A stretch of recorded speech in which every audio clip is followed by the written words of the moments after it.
Latin 3, picking up from where we left off, let me remind you of the context. We are in the council of the Emperor Domitian. They have received this letter from Agricola, a letter that we read before we went into distance learning. In this lesson, we're going to have some indirect statements talking about the letter. So, someone else in the council, picking up, Aulus Fabricius has just spoken. He's the guy who said certain things, looking down, etc. And so we pick up. Aulus Fabricius inquit, commode et sapienter nos admonuit. Aulus Fabricius, he said, and then here's what he said, has warned us, nos admonuit. Think for a moment. Do you know an English word possibly related to admonuit with the sense of something to do with warning? I just turned on my pen, by the way. That's right, to admonish. Commode means appropriately. Now this is just a matter, remember, sometimes you just don't know a word and you look it up, okay? If you don't know that commode means appropriately, you just look it up. And wisely.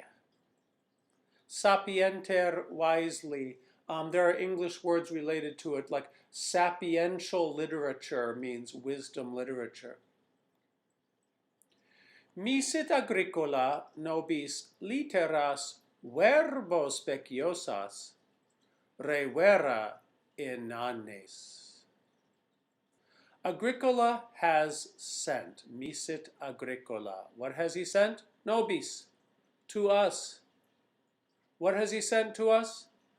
A letter. Now the word literas, the as ending, is an accusative plural of the first declension.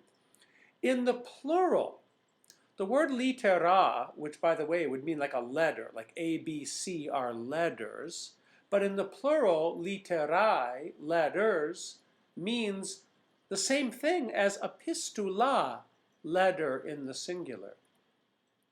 He has sent us a letter speciosas, impressive. So speciosas obviously goes with literas. A letter impressive in what? Here's what it's impressive in. This is an ablative complement. It is impressive in word. What does this mean? What's the speaker saying? He's saying that, oh, it's a great letter, it sounds great, but he has something else he believes about it. Inanes, empty. Now the implication is it's impressive in word, but empty. What is it empty in? Well, it's empty in re. Re just means thing or matter. Vera means true. So put it together. It's empty in re vera. It's empty in fact. Again, this is this guy's opinion.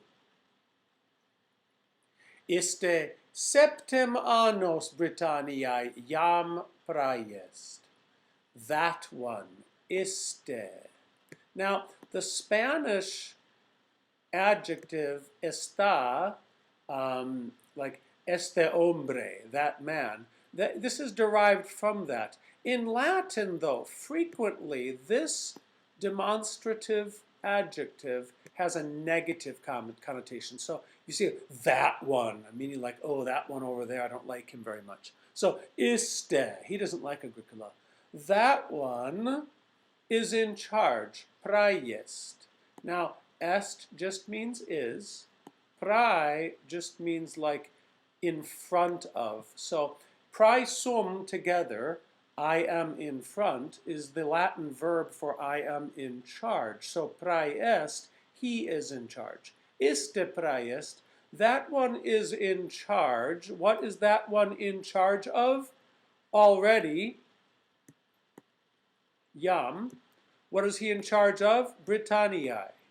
Now, what's left over in the sentence is for how long he has been in charge of Britannia. Septem anos. Let's review the accusative of time. When you have a noun that denotes a unit of time in conjunction with a number, that is how you express time of duration. So, accusative of time. Tres dies, for 3 days. Quinque horas, for 5 hours. So now you translate. Iste, that one, Jam Praes Britanniae, already is in charge of Britain. For how long has he been in charge of? Septem annos?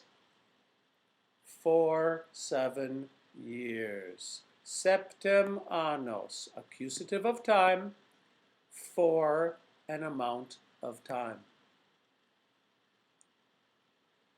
Misitne tributum septem annorum ad aerarium minime. Has he sent? So remember, when you have an ne tacked on to the end of a word, that is just Latin's way of making a question. You could have a question with an interrogative pronoun like quis or quid, like who or what or who or why.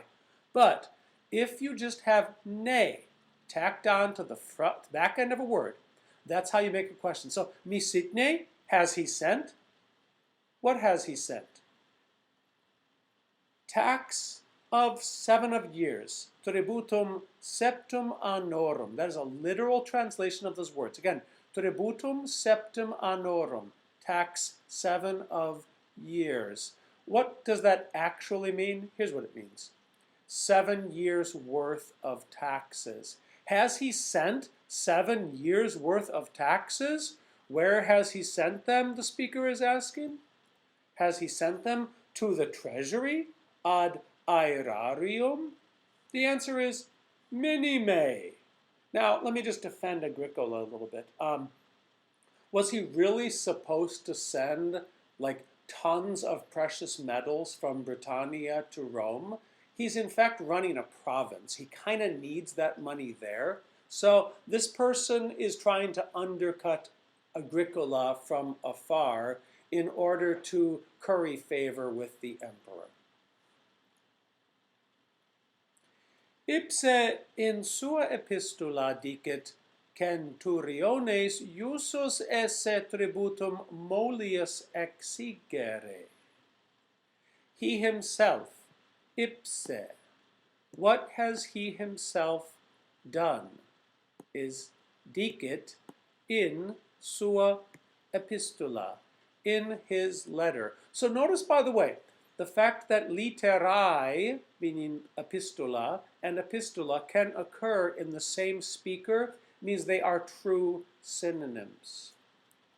He himself says, dicit.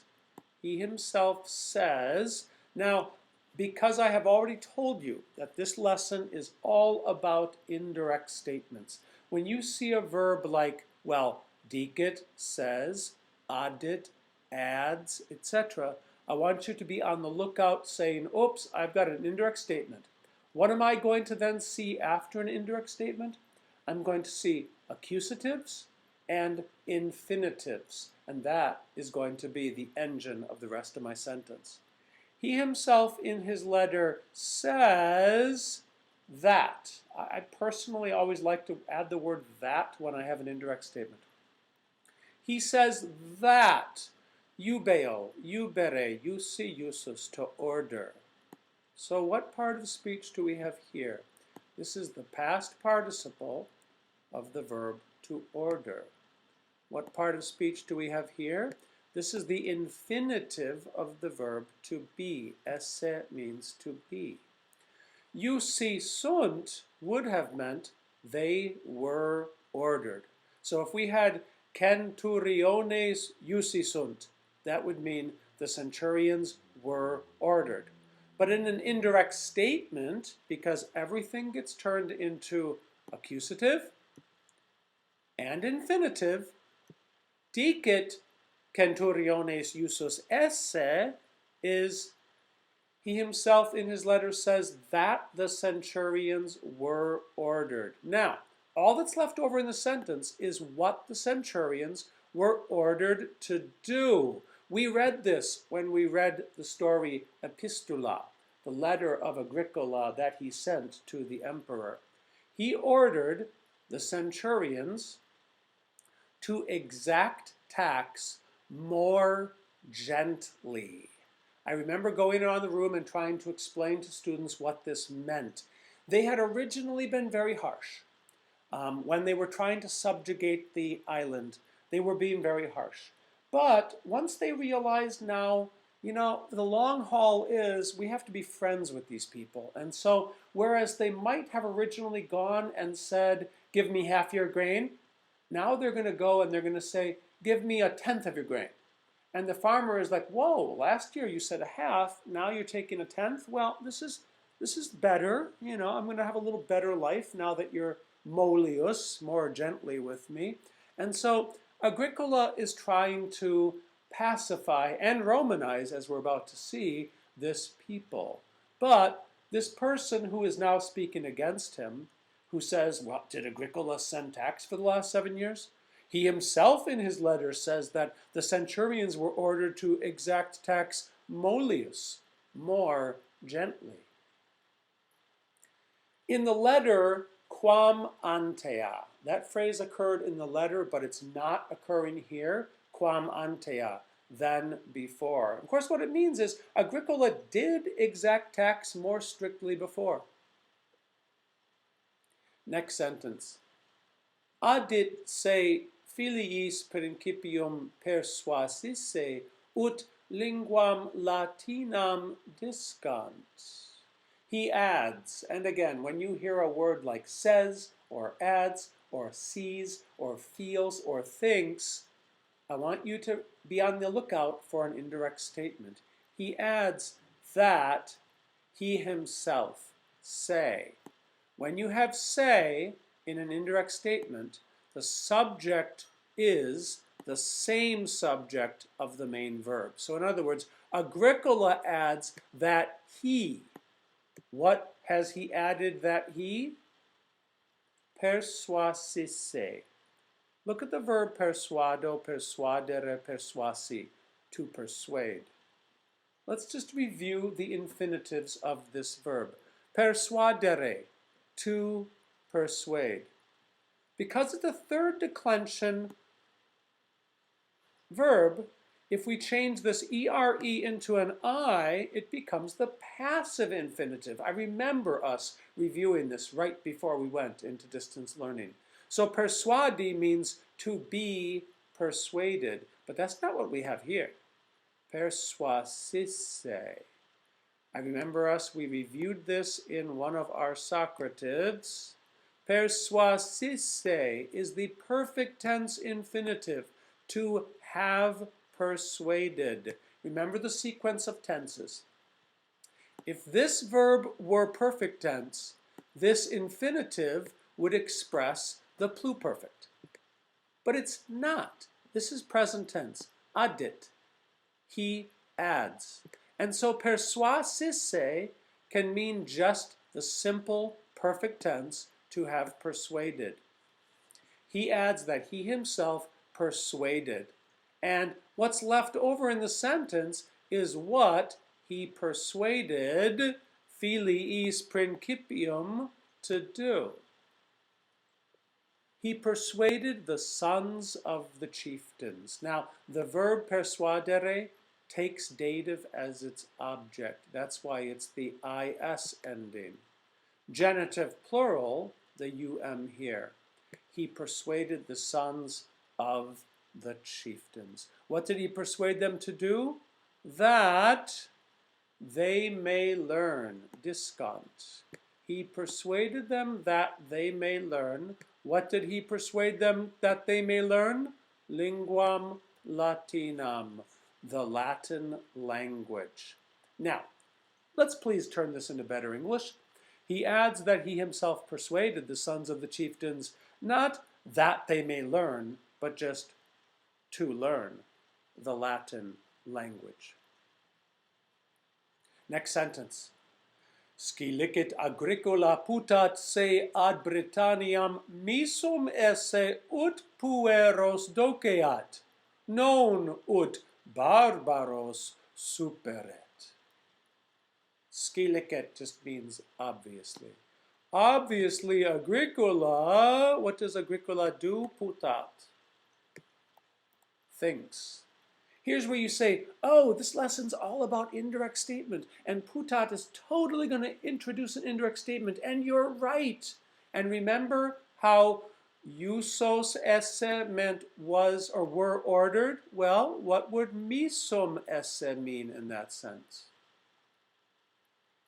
He thinks that he, misos est, was sent, misum esse, in an indirect statement. Obviously, Agricola thinks that he was sent, where was he sent? Ad Britanniam, to Britannia. What was he sent ad Britanniam to do? Ut, that. That he may teach boys. Ut pueros doceat. How about we turn this into better English, people? Obviously, Agricola thinks that he was sent to Britannia to teach boys. Not, and the structure of it's going to be, he was sent to Britannia to do this, not that. He was sent to Britannia to teach boys, not ut that he may overpower barbarians. Non ut barbaros superet. Not that he may overpower barbarians. If ut pueros doceat can mean to teach boys, what would be better English for non ut barbaros superet? Not to overpower barbarians. Last sentence, people, because again, you only meet twice this week, so we're not going to try to overdo things. Revocandus est agricola et puniendus. Remember that the previous speaker from last week had said, agricola revocandus est. Agricola must be recalled. So again, remember, Carthago delenda est. Carthage must be destroyed. But keep in mind, Carthago delenda est would mean the exact same thing as delenda est Carthago. All the pieces are there, they're just in another order. So if Carthago delenda est means Carthage must be destroyed, revocandus est agricola et puneendus. So remember, the est here is also governing the gerundive form here.